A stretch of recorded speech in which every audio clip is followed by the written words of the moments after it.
Here we go. Okay, we are live now on Facebook. And one or two more tweaks, and we are ready to go. Start video. Here we go.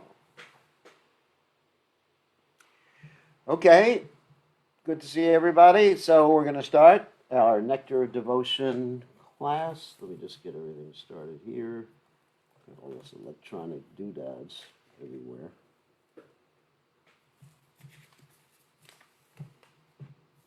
Okay. Jaya Radha Madhava Kunya Bihari Jaya Radha Madhava Kunya Bihari Gopi Jana Vallabha Giri Vadadhare Gopi Jana Vallabha Giri Vadadhare Yashodanandana Vrajajana Ranjana Yashodanandana Vrajajana Ranjana Yamuna Tira Banachari Yamuna Tira Banachari Jaya Radha Madhova Kunya Bihari Jaya Radha Madhava Kunya Bihari Gopi Jana Vallabha Giri Vadadhari Gopi Jana Vallabha Giri Vadadhari Hahute Asodanandana Rajajana Ranjana Yashodanandana Rajajana Ranjana Yamuna Tira Vanachari Yamuna Tira Vanachari Jaya Radhamad Uma Kunya Bihari Jaya Radha Madhava Kunya Bihari Jai Om Vishnupad Paramahansa Parvatikacharya also Teta Sitashi Shimad His Divine Grace Abhaya Charanada Bhaktivedanta Goswami Srila Prabhupada Ki Jai, ISKCON Founder Acharya Srila Prabhupada Ki Jai,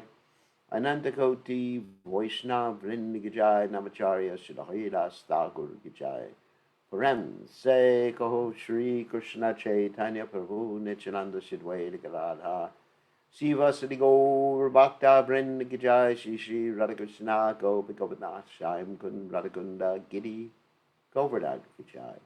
Vrindavanam Ki Jai, Mathuram Ki Jai, Jagannath Swami Ki Jai, Yamunamai Ki Jai, Shrimati Lasi Devi Ki Jai, Samaveda Bhakta Vrinda Ki Jai, Gaur Premananda Hari Hari Bol.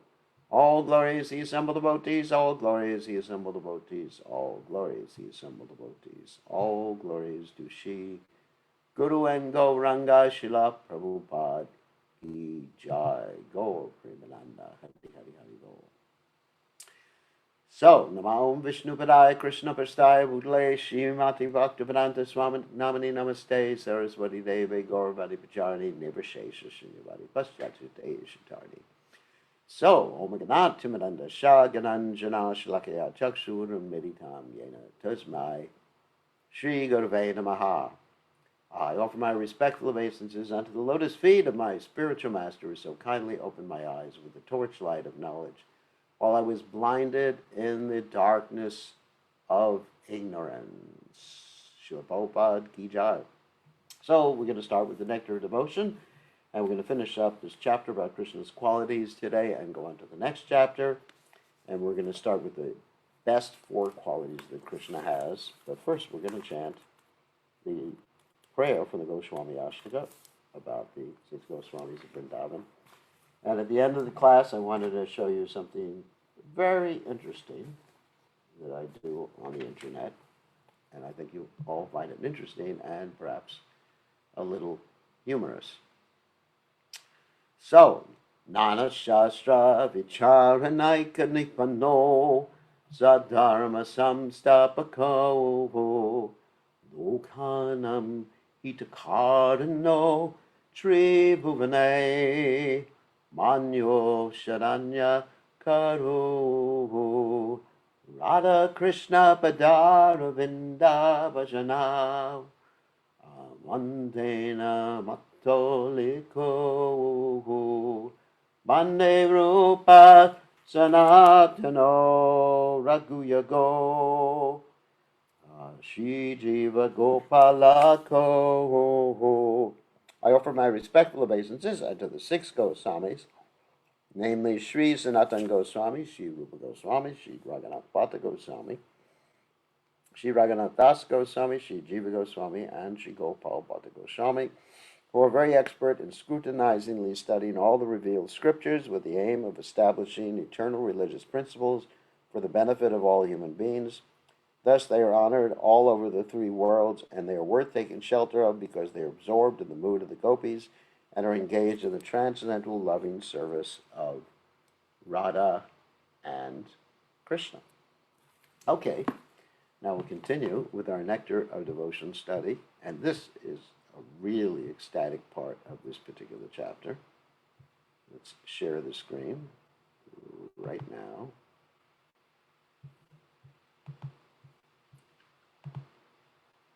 So we're on the four qualities that only Krishna exhibits. What do we mean by only Krishna? Well, of course, Krishna and his various expansions are non-different. Advaita, Achyuta, Anadir, Anantarupa, Madhyam, Purana, Purusham, Navayovanam Cha. They're all the same person. But in the role, it's not even a role, it's Krishna who he is. The other incarnations are like roles. But Krishna, as he is at home, exhibits four qualities that none of his other expansions, incarnations, avatars, whatever, exhibit. And we're going to read about these four qualities right now, which is, to me, it's the most ecstatic thing to read about these particular four qualities. Because when we read about these four qualities, we don't think about God. Now you may say, oh my God, this guy doesn't want to think about God anymore. Well, you're right. I want to think about Krishna. I know Krishna is God, but I don't want to think about him as God. I want to think of him as Krishna. That's it. And I don't want to think of Radharani as Lakshmi. I want to think of her as Radha. Okay, enough esoteric stuff for all you fans. So, 61, performer of wonderful activities. In the Brihad Vamana Purana, the Lord says, although I have many fascinating pastimes, whenever I think of the Rasa Leela, which I perform with the gopis, I become eager to have it again. One devotee has said, I know about Narayan, the husband of the goddess of fortune, and I also know about many other incarnations of the Lord. Certainly, all the pastimes of such incarnations are exciting to my mind, but still the pastimes of the Rasa Leela performed by Lord Krishna himself are wonderfully increasing my transcendental pleasure. So, for those of you who don't know what the Rasa Leela is, it's the dance of love between Krishna and the gopis. And Krishna appeared to be by the side of each and every gopi during this Rasa Leela. This Rasa Leela is not a mundane dance. This Rasa Leela contains like the most elaborate rhythms, moves, mudras, etc. So don't try to understand it with your mundane mind. So this Rasa Leela is, nothing excels the Rasa Leela. So, and these are intimate pastimes, the most intimate pastimes. And in the Krishna consciousness movement, by the mercy of His Divine Grace, Srila Prabhupada and the other acharyas in our movement, and of course Radharani and Krishna, we are able to hear about these different pastimes. No other society, basically, other than those within disciplic succession, can one understand these activities, pastimes performed by the Supreme Personality of Godhead, or by Krishna. Who is the Supreme Personality of Godhead? But the residents of Vrindavan forget that Krishna is the SPOG. SPOG means the Supreme Personality of Godhead. They don't even think about it. If they come in touch with another expansion of Krishna, like Lord Narayan, they simply ask that other expansion to show them where Krishna is. In other words, they treat the other expansions of Krishna like Google Maps. I don't know if any of you know what a Google map is. That means, anyway, GPS. Okay, so 62. So first thing was the intimate pastimes that you will not see exhibited by anyone or any other expansion of the Supreme Personality of Godhead. In fact, if you try to approach the other manifestations of Krishna intimately, you will not be successful. I mean, if you try to run up to Lord Narayan and give him a hug, his associates will stop you and say, "This is completely inappropriate. Bow down, Mr. Hare Krishna, Hare Ram." So, 62. Krishna is surrounded by loving devotees. When we speak of Krishna, Krishna is not alone. Krishna means his name, his qualities, his fame, his friends, his paraphernalia, his entourage. All of these are included. When we speak of a king, it is to be understood that he is surrounded by ministers, secretaries, military commanders, and many other people. Similarly, Krishna is not impersonal. In his Vrindavan Leela especially, he is surrounded by the gopis, the cowherd boys, father, mother, and all the inhabitants of Vrindavana. In the 10th canto, 31st chapter, verse 15 of Srimad Bhagavatam, the gopis lament, "My dear Krishna, during the daytime when you go out into the forest of Vrindavan with your cows, we consider one moment to be 12 years, and it is very difficult for us to pass the time. And again, when you come back at the end of day by seeing your beautiful face, we are so much attracted that we are unable to stop looking upon you constantly. At these times, when there is an occasional blinking of our eyelids, we condemn the Creator, Lord Prabha, as a dunce." For those of you who don't know what a dunce is, that means a jerk, an idiot, because he does not know how to make perfect eyes. In other words, the gopis were disturbed by the blinking of their eyes because for the moment that their eyes were closed, they could not see Krishna. This means that the gopis' love for Krishna was so great and ecstatic that they were disturbed even by his momentary absence. And when they saw Krishna, they were also disturbed. This is a paradox. Of course, when they saw Krishna, they were disturbed because they were in ecstasy, and also disturbed because they understood that they would have to be separated from Krishna at a particular time. So even when there's meeting, there's anxiety about when are we going to be separated, and before meeting, there's anxiety about meeting, and when you're separated, there's anxiety about being separated. It's spiritual anxiety. So another thing the gopis did was that they said, "We wish we had eyes like fish, because the fish do not have eyelids. They can't blink." I never saw a fish blink. Maybe certain fish blink, but I've never seen a real fish blink. So, because the fish can keep their eyes open all the time, and then the gopis wanted to see Krishna 24 hours a day. So one gopi expressing herself to Krishna says, "When we meet you at night, we consider the duration of a night to be very small. And what to speak of on this night?" Oh, I can't see the words right there. "Only this night. Even if we had a night of Brahma, we would consider it a very short time." We get an idea of Brahma's day from the following statement of Bhagavad Gita, 8th chapter, text 17. "By human calculation, 1,000 yuga cycles taken together is Brahma's one day. And such also is the duration of his night. Sahasra yuga paryantam." The gopis said that even if they could have that duration of night, it would still not be sufficient for their meeting with Krishna. Wow. What was I going to talk about right here? Let's see. Brahma's day. Oh, yeah. I just want to mention that the first category we talked about today was the intimate pastimes, and now we're talking about the intimate devotees. So they're very much connected. Intimate pastimes, intimate devotees. Got it.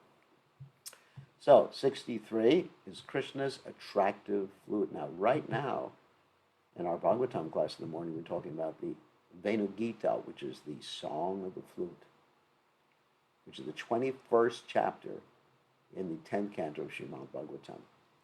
In the 10th canto, 35th chapter, verse 15 of Srimad Bhagavatam, the gopis tell Mother Yashoda, when your son plays on this flute, Lord Shiva, Lord Brahma, and Indra, although they are supposed to be the greatest learned scholars and personalities, all become bewildered.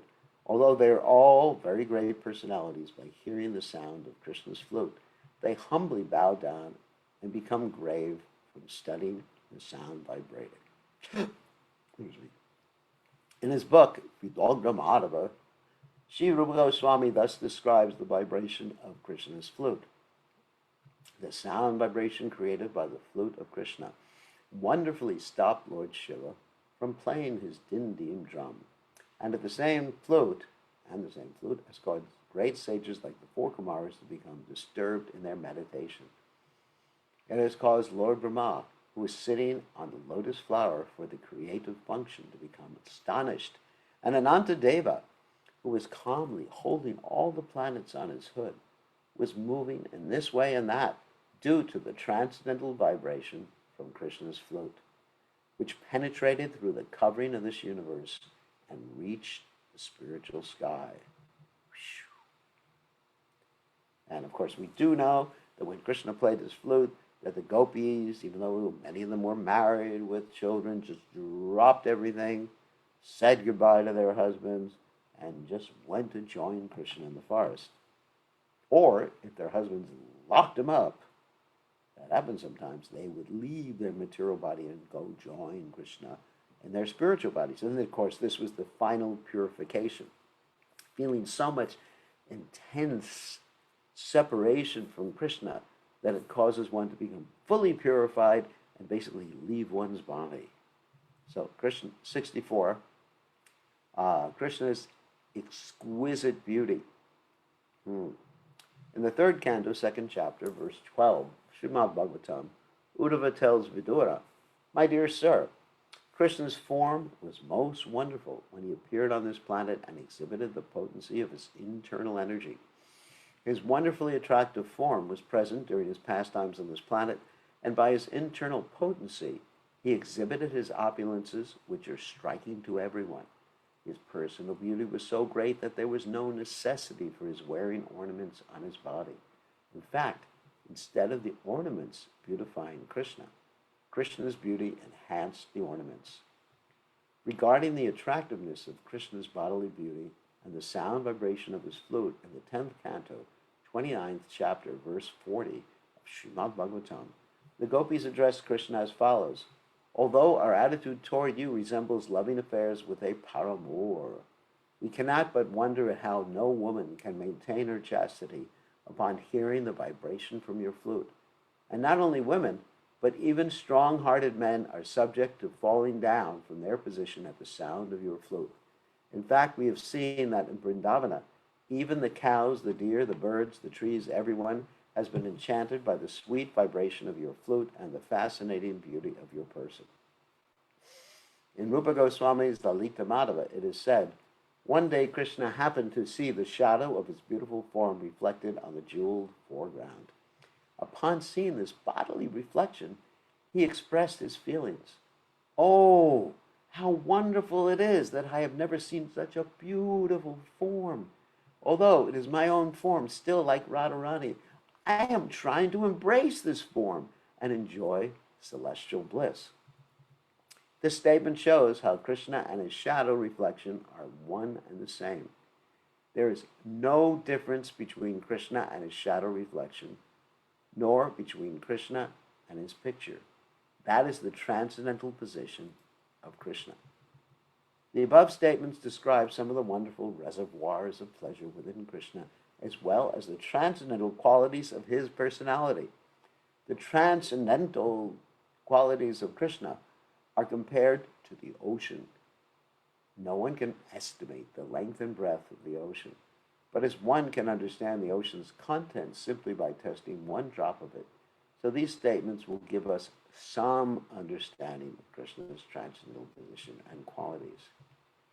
In the 10th canto, 14th chapter, verse 7 of Srimad Bhagavatam, Lord Brahma says, "My dear Lord, the inconceivable qualities, beauties, and activities which you have revealed by your presence on this planet cannot be calculated by any material measurement. If one even tries to imagine Krishna may be like this, that is also impossible. The day may come, when the material scientists, after many, many births or after many, many years, will be able to estimate the atomic constitution of the whole world. Or you may be able to count the atomic fragments that permeate the sky. Or you may even give an estimate of all the atoms within the universe. But still, he will never be able to count the transcendental qualities in your reservoir of transcendental bliss." Wow.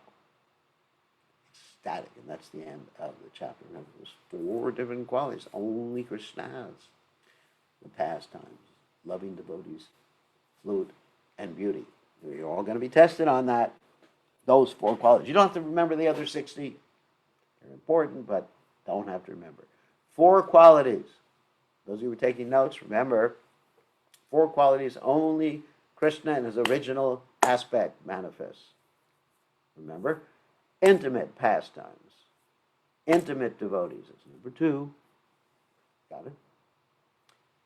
Flute. He plays the flute. And the 4th one is his unexcelled beauty. Okay, so you remember these 4. This is very important. Just remember those 4. Don't have to remember any of the other qualities. Okay, next we go on to chapter 23, which talks about Krishna's personality. So, just to reiterate why we are talking about all these things, of course, obviously we're talking about all these things because we want to be attracted to Krishna. We hear about someone, we become attracted to them, obviously. But these particular points are mentioned at this particular point, in the book, because these are stimulations for ecstasy. Remember, we started off this section of the book talking about bhavas. Bhavas means emotions. Okay? And remember I mentioned in the material world, we have material emotions that are based on bodily connection. Like when we see our relatives, we feel a certain thing in our hearts. Or when we see our cat or dog, we feel, oh, my dog, my cat. Or when we, sorry, I have a hard time with this one. So when we see a reflection of ourselves in the mirror, we feel happy, sad. It's like if I look in the mirror and say, oh, old man. Oh, that's a material emotion. Or if I look at this sunset, see how beautiful it is, and I don't think of Krishna at the same time. That's a material bhava, and that's called bhava rog. But spiritual bhavas start with what stimulates you to feel that emotion.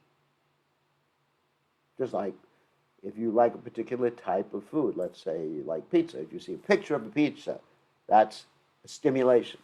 Now in Sanskrit, that's called a vibhava, something that stimulates you. And there's other bhavas or other types of emotions or categories that relate to emotions, like anubhava, we explained that before. What you do when you're stimulated, you see a pizza, you grab it. That's an anubhava, anyway, material. Spiritually, it would be, we're stimulated by a picture of Krishna. Oh, what do we do? Go, Hare Krishna, Hare Krishna, start chanting. Roll on the ground, something like that. And sattvic bhava, the constant emotions that you have. And then, then the Vyabhachari bhavas, which are the intermittent ecstatic emotions, and then, of course, the sthai bhavas, or which your constant indicate the emotion of your constant relationship with Krishna. Anyway, so this particular section of the Nectar devotion is dealing with vibhavas, things that stimulate you to remember Krishna, to experience the other emotions. Because when you get into emotions, there has to be something that starts you off or stimulates you. And certain things about Krishna stimulate you, and Krishna himself, or certain things related to Krishna. And of course, those categories are Lambana and Udipana, which is very technical and probably none of you will remember. Lambana is directly Krishna. Udipana are things that remind you of Krishna, like you see a peacock feather, I'm in ecstasy. Or you see a computer, it reminds you of Krishna, hopefully. Anyway, so that's what's going on in this section of the Nectar devotion. So we talked about Krishna's qualities.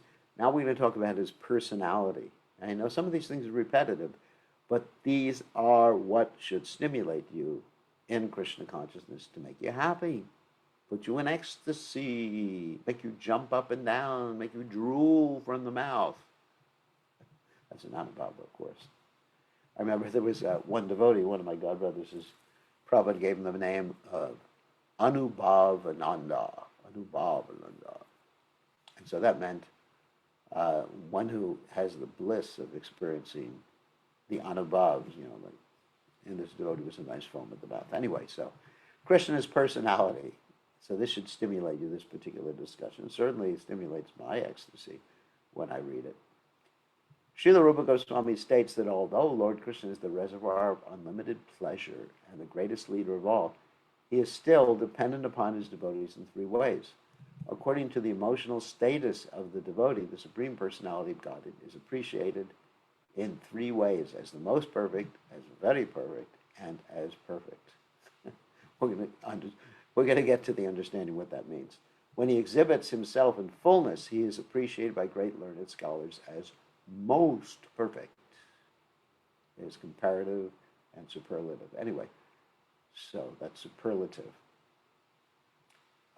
When he exhibits himself in lesser degrees, he is called very perfect. And when he exhibits it still less, he is called perfect. Of course, he's always the same person. But when we say he's the most perfect, that means he exhibits completely. And very perfect means almost completely, and perfectly a little less completely, but still he is complete. This means that Krishna is appreciated for 3 degrees of perfection. These 3 degrees of perfection are especially exhibited as follows. When he is in Goloka Vrindavan, Raj, his transcendental qualities are exhibited as most perfect. When he is in Dwaraka, he exhibits his qualities as very perfect. And when he's in Mathura, he exhibits his qualities as perfect. Now, why is that? Of course, in Goloka Vrindavan, most intimate, obviously. Most qualities of the Lord are being exhibited. Most intimacy is being exhibited. That's why he's most perfect. In Dwarka, he still has some intimate exchanges with his wives.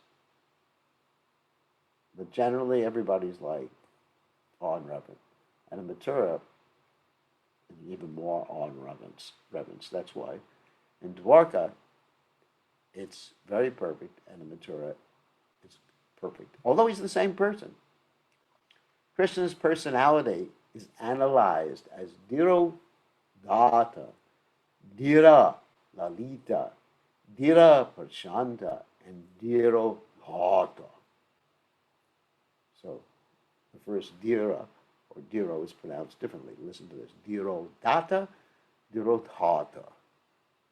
Sanskrit, it's important to pronounce everything precisely. So these are apparently 4 contradictory aspects to one's personality. So if one asks how a personality can be beheld in 4 quite opposing ways, the answer is that the Lord is the reservoir of all transcendental qualities and activities. Therefore, his different aspects can be analyzed according to the exhibition of his limitless variety of pastimes, and as such, there is no contradiction. So even in a conditioned soul's activities in this world and you all know what conditioned souls are because probably you are one. Uh, we exhibit different aspects of our personality, that's a Maya personality in the material world, at different times, according to the persons we're interacting with, the situation, uh, how we feel, whether it's nighttime, whether we've eaten properly, or whether we're starving.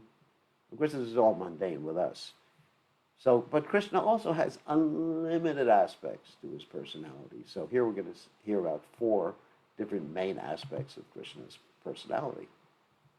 First one is Dhirodhata. A Dhirodhata person who is naturally very grave, gentle, forgiving, merciful, determined, humble, highly qualified, chivalrous, and physically attractive. That's Krishna. In this connection, the following statement given by Indra, the king of heaven, is very significant.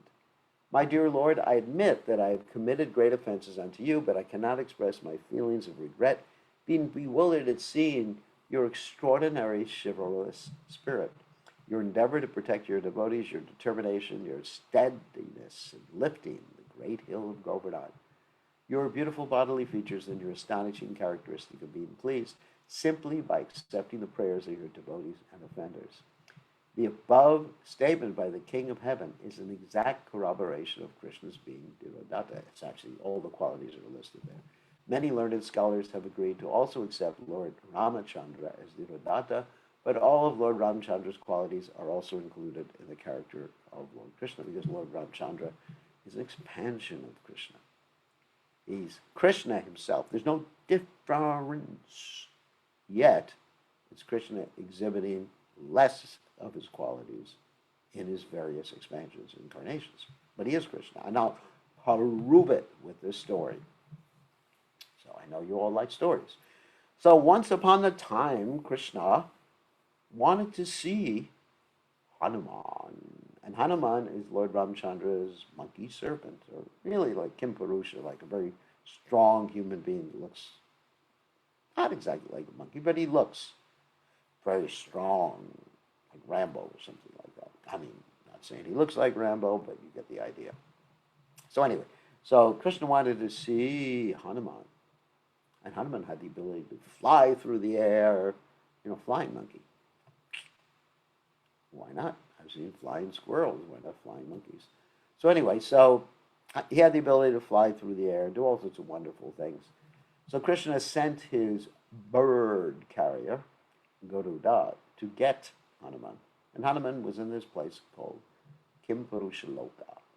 And he was chanting Lord Ram's name.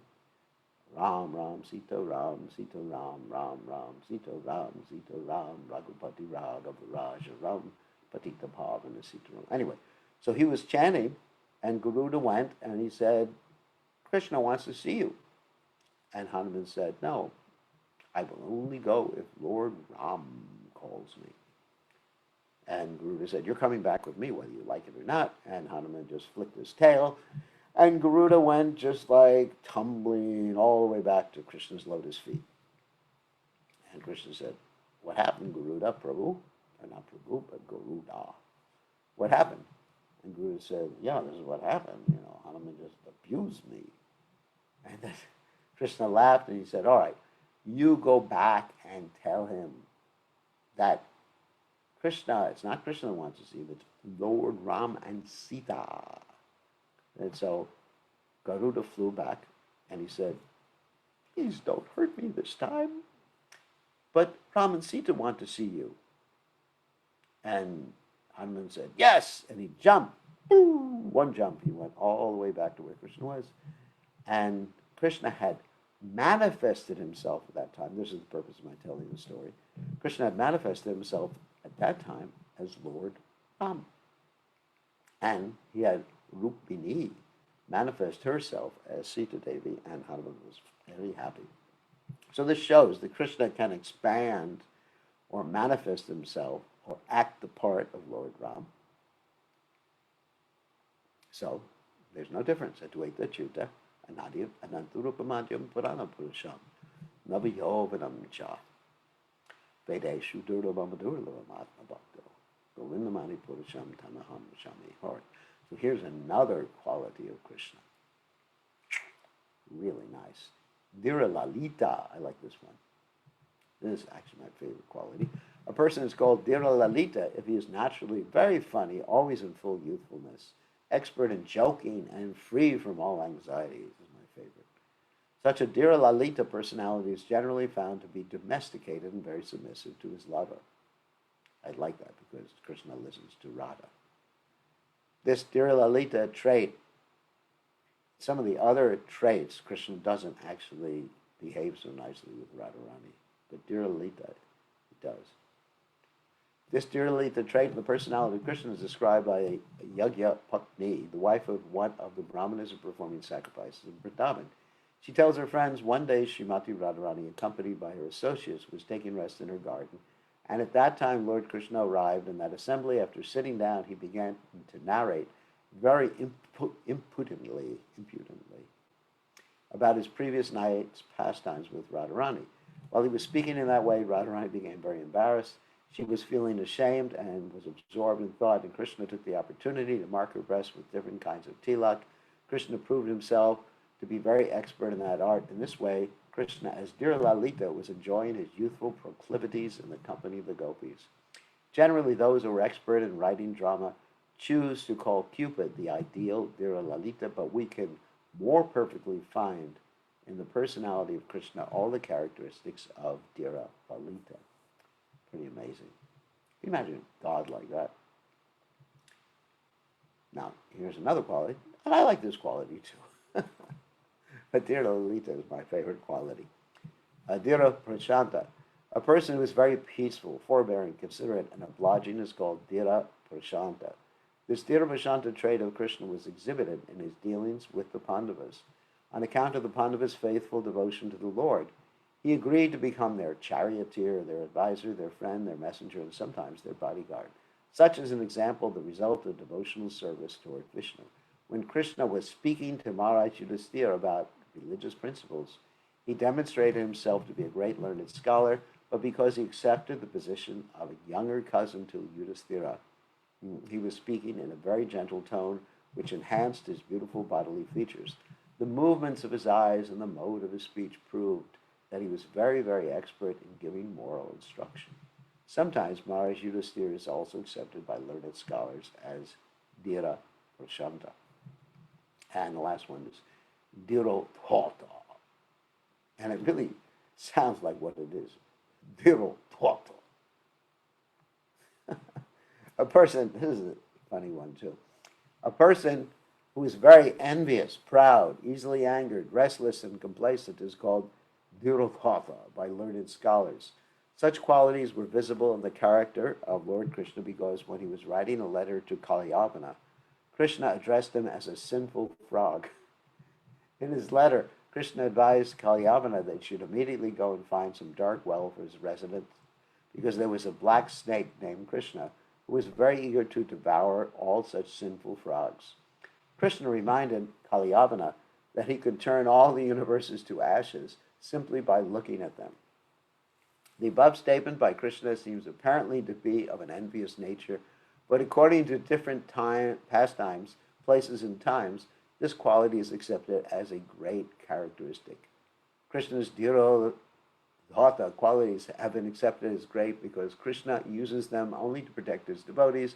In other words, even undesirable traits may also be used in the exchange of devotional service. Sometimes Bhima, the second brother of the Pandavas, is also described as Dhirodhata. Once while fighting with a demon who was appearing as a deer, Krishna challenged him in this way. I have come before you as a great elephant named Krishna. You must leave the battlefield accepting defeat, or else there is death awaiting you. This challenging spirit of Krishna's is not contradictory to his sublime character because he is the supreme being. Everything is possible in his character. There's a nice statement in the Kurma Purana about these contradictory traits of the Supreme Personality of Godhead. It is stated there that the Supreme Person is neither very fat nor very thin. He is always transcendental to material qualities, and yet his bodily luster is blackish. His eyes are reddish. He is all-powerful. and he is equipped with all different kinds of opulences. Contradictory traits in Krishna's person are not at all surprising. One should not consider the characteristics of Krishna, the Supreme Personality of Godhead, to be actually contradictory. One should try to understand the traits of Krishna from authorities and try to understand how these characteristics are employed by the supreme will of the Lord.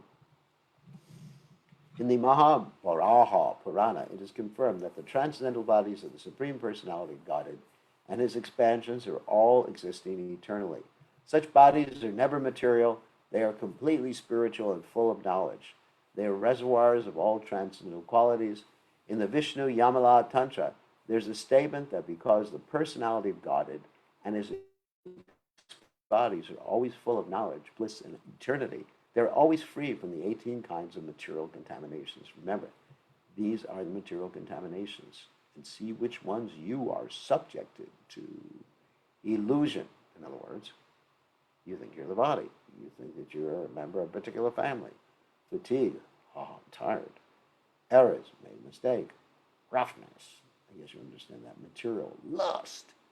Restlessness, can't focus the mind. Pride, I am the best president ever. Envy, I wish I had what someone has. Violence, kill him. Disgrace, I'm embarrassed. Exhaustion. And fatigue, I guess they're similar. Untruth. Lying. We won't mention who tells the most lies. Anger. Hankering means wanting something.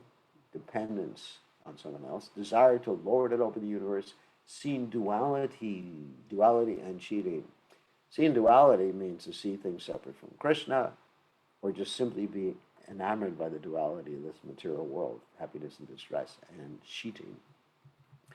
Regarding all the above-mentioned statements, it is understood that the Mahavishnu is the source of all incarnations of the material world, but because of his greater extraordinary opulence, we can understand that the son of Nanda Maharaj is the source of the Mahavishnu also. This is confirmed in the Brahma Samhita, wherein it is stated, let me offer my respectful obeisances unto Govinda, whose partial representation is the Mahavishnu. The gigantic form of the Mahavishnu is the source of generation for innumerable universes. Innumerable universes are coming out with his exhaling breath, and in the same universe are going back in with his inhaling breath. Inhaling, exhaling. Actually, it sounds like what it means. This Mahavishnu is also a plenary portion of Krishna. So let me explain a little bit about the incarnations. So, of course, the original Supreme Personality of Godhead is Krishna and Vrindavan, then he expands as Balaram. And then after that, you have what's called the quadruple expansions, Vasudeva, Sankarshan, Pradyumna, and Aniruddha. And there's a second group of expansions expand from that. So there's a portion of a plenary portion is the expansion known as Mahavishnu. Mahavishnu lies down in a corner of the spiritual world, because we're all in the spiritual world, believe it or not, but this is a dark corner. And he's resting, sleeping, but it's called Yoga Nidra. Not the sleep that we have. The sleep that we have is called, what is it called? Ignorance. Anyway, it's ignorance. We forget who we are. So he's sleeping, and his dream is real. And while he's resting, he's breathing out. I know that's not the right pronunciation. And when he breathes out, and from his mouth, and also from the pores of his body, come so many little seeds. And each one of these seeds expands bigger and bigger and bigger and bigger and bigger and bigger. And this is why the scientists say the beginning of the universe is called the Big Bang, because everything was very tiny in our universe before. You know, everything was shrunk up, all the space between whatever particles were there was gone, and boom, exploded, and then the universe came to be. And that's exactly what the Vedic literatures say. The universe expand, and then Mahavishnu has another expansion that sits inside each and every universe, known as the Garbhodaksha Vishnu. Garbhodaksha Vishnu gives birth to Lord Brahma, not with his wife, but without his wife. And then you have the Kshirodaksha Vishnu expansion. The Garbhodaksha Vishnu goes into every atom and to everyone's heart. So that's the expansions of Mahavishnu. And as mentioned previously, when we're talking about how Krishna is the most attractive and more even attractive in the previous chapter, attractive even to the other incarnations, sometimes Mahavishnu makes an arrangement to see Krishna because he wants to see Krishna. And there's one story about that in the Krishna book, in the 10th canto Srimad Bhagavatam. Once upon a time, Krishna was there in Dwaraka, and his friend Arjuna was there also. And so, as being in charge of Dwarka, he was responsible for everybody's welfare, even the weather, what to speak of the coronavirus. But anyway, even the weather and everything and everybody's health. So this one Brahmana kept losing his children right after they were born. And so it was Krishna's responsibility to rectify the situation. So therefore, Arjuna, being there at the same time, said, look, I'm the mighty Arjuna. I will protect this Brahmana's children. They will not be taken away. The Brahmana's children will not die. Don't worry. And if I'm not successful, I'm going to kill myself. Okay. So Arjuna is stationed outside the house. And then the Brahmana's wife has another child. And, oh, the child's gone. And Arjuna doesn't see anything. He can't do anything. And he says, well, I got to commit suicide now. And Krishna said, not a good idea, Prabhu. Let's go for a ride and find the kids.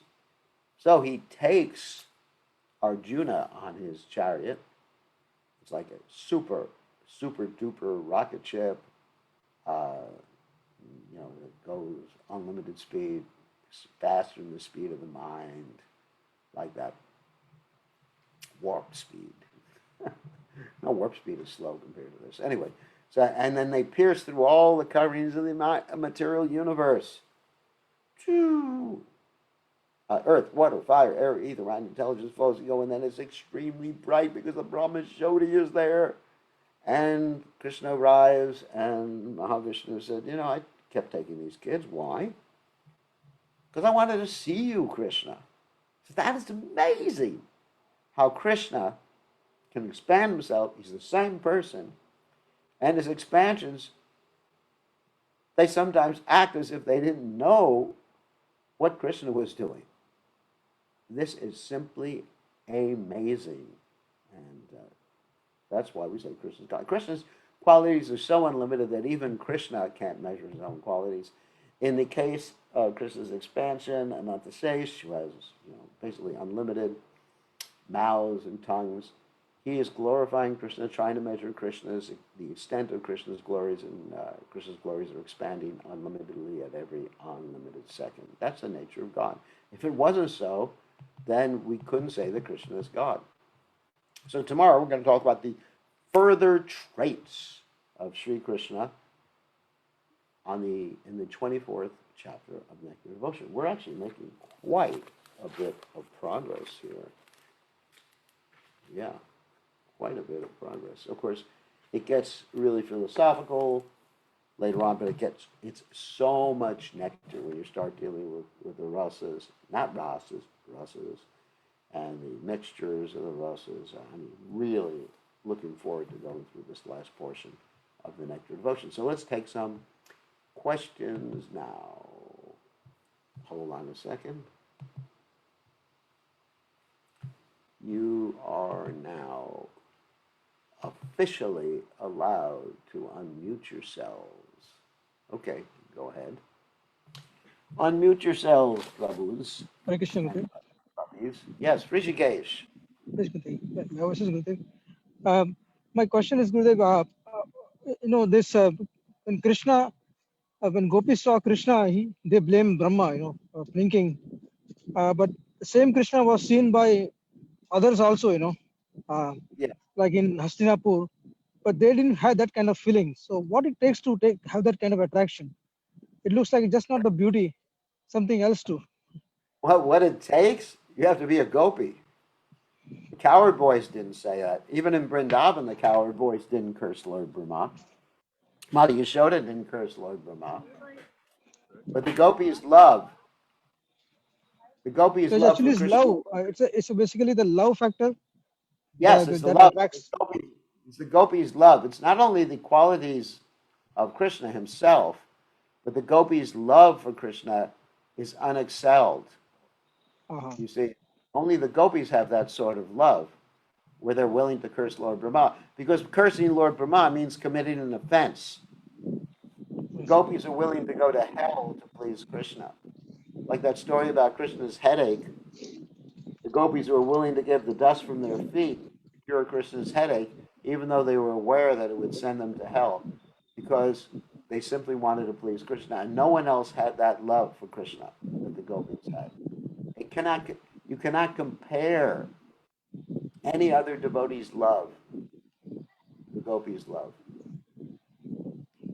right? So even Gopi's love is greater than Jasoda Mata. Yes. I don't want to use the word better, better words, it's more intense. Let's say it's more intense, and let's leave it at that. It was more intense. I don't want to use the word better. One devotee is not better than the other. Because then we look at it from a material perspective and think, I want to be the best. I want to be a gopi. So I don't want to be a coward. Boy, I just want to be a gopi. I want to be the best. No, that's not the point. The point is, it's the most intense, and all the other residents of Vrindavan, they are worshiping the gopis. They're appreciating the love of the gopis. And we can appreciate the love of the gopis. Now, intense. Okay, who else has a Thank you, question? Gurudev. Hare Krishna Guru Maharaj. Oh, Radhika, can you speak louder? Okay, please accept my humble obeisances to you. Or glories to Yeah, Shri. talk into that because Rishikesh was very loud and you were very low. And Okay, I'm sure people are having trouble hearing you. can you hear me loud enough now? Yeah. Is it So, okay? like, So okay, it's right in my mouth. So my question is, we've talked about these nine qualities like Jira Lalita, Jira Prashanta. Although we know they're like high qualities that Radharani and Krishna possesses in full quantity. However, seeing in mundane life, say a person has some qualities like this, but are these appreciated if the person uses this with, say, people with perhaps not so good quality? Are they appreciated by them? Like people, if they are probably a bit self-absorbed or envious or something political, something like that, not so good qualities. So all the good qualities of a person, if they use it on people, they might not have so good qualities or something. Will it be appreciated by them? if they use it, yeah, but someone in this world, people do have those qualities. Yeah. Just like, I mean, some of us, like, like I appreciate Krishna's qualities of Dear Lalita because he's very playful and joking. So, Mm. yeah, I may have some of those qualities. Not like Krishna, because I don't do things that Krishna does. Yes, you do have, Maharaj.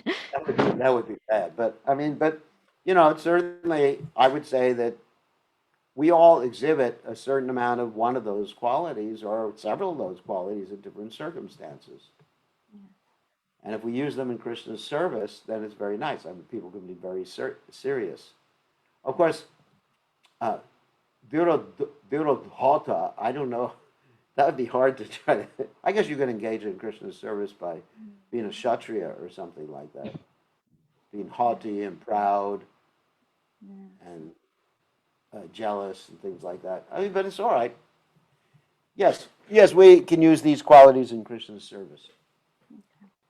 Yeah. but we have to be careful. We shouldn't be proud of ourselves. Yes, I'm Dhira Lalita. I'm Dhira Prashanta. I'm Dhira Data. I'm Dhira Dhata. Yeah. Yeah. I was I know a thinking lot of of. people. I know a lot of people who are Dhira Data, but I don't associate with them that much because they tend to be a little obnoxious. Yeah. Krishna's not. When he's Dhira Data, He's cute. Mm. Okay? Thank you. One other question, and then I wanted to show you a yogic power after that. Hare Krishna Gurudev, please accept. Haribol, Krishna Lila. Yes. So you have a question? Yes, I do. Maharaj, you mentioned that, Lalita qualities, being naturally happy and being youthful all the time and being enthusiastic, free from anxiety. My question is that I was reading that if that is all being mode of passion, that puts a person in mode of passion. Now, I've been advised that to go near to Krishna, you have to be in a mode of goodness, and mode of passion might take you away from Krishna. So I'm not sure that some devotees will see these qualities in you and say that you are not a very serious devotee, or they might have some other impression.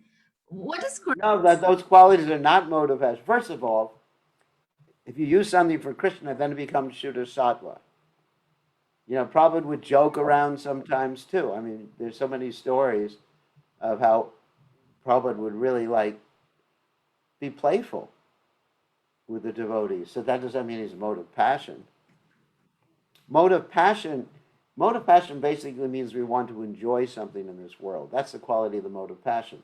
One can act enthusiastically for Krishna or even joking for Krishna. That doesn't mean they're in the mode of passion. What makes them in the mode of passion is they want to enjoy the fruit of results for some activity. That's the quality of the mode of passion. But if one is joking, it doesn't. Where does it say that joking is in the mode of passion? See, that's if devotees say that, it's not true. I mean, if one's joking to get attention for themselves, yes. But also if one is serious to get attention for themselves. Sometimes people act like a big guru. I'm a big guru. And they act so serious because they want to be worshipped. That's mode of passion.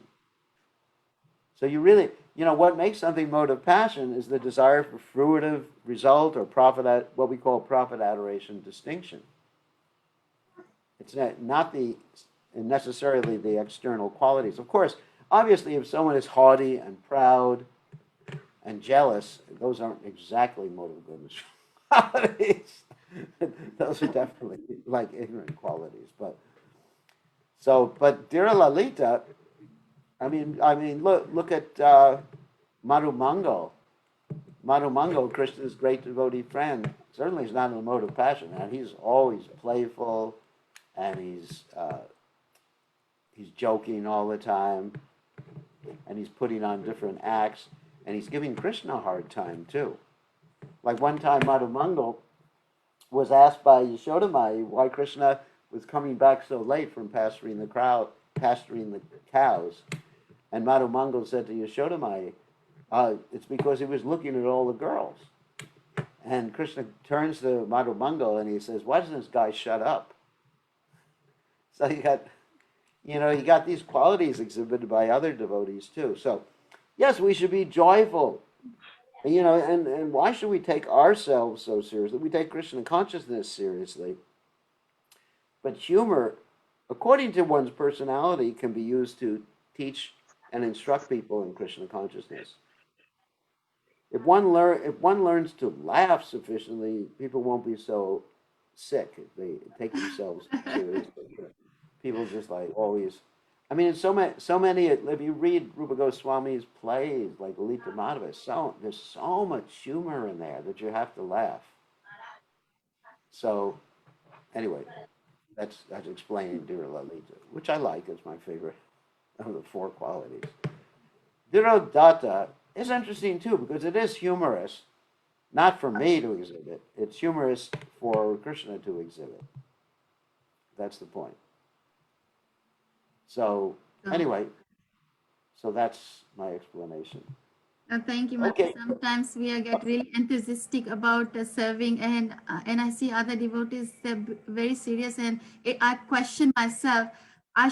This is how devotee should look like and behave, and sometimes, but it attracts so many other people. So that's where the question was. Thank you for clarifying. Yeah. So everybody is different in this world. Some people are just more serious. They're Dhirodatta. more Dhiradatta, not Dhiradatta, Dhiradatta. And some people have more Dhiralita qualities. Some people are Dhiraprashanta qualities. So, everybody's different, but you can use your qualities for serving Krishna. I mean, that's part of life. If we were all exactly the same and serious, then life would be very boring. We have to have different people. Okay. So on that note, I'm going to show you something that's a little humorous and also yogic. This is how we're going to end class tonight. So you're going to see a yogic power that I have. So everybody watch very, very carefully. So I've often thought, what can I do to attend GBC meetings and do something else at the same time? So I thought I had to study yoga to manifest myself as two people. So I started to do that. So here's my clone. Right here. So he's We can't see he's you, Gurudev. Dhirashanta. Oh my God. This is a hit. So when I want to attend a GBC meeting and do something else, then I have to stay. And I'm able to attend GBC meetings. Be very Oh attentive. my. Wow. He moves. You can see he moves around. I need to record this. It looks like he's fascinated by what's being discussed. I know he's very, very serious. Because he's Dhiraprashanta.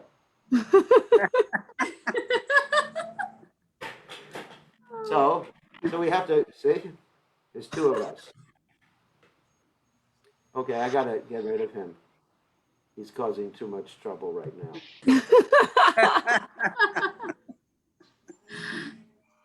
That's so cute.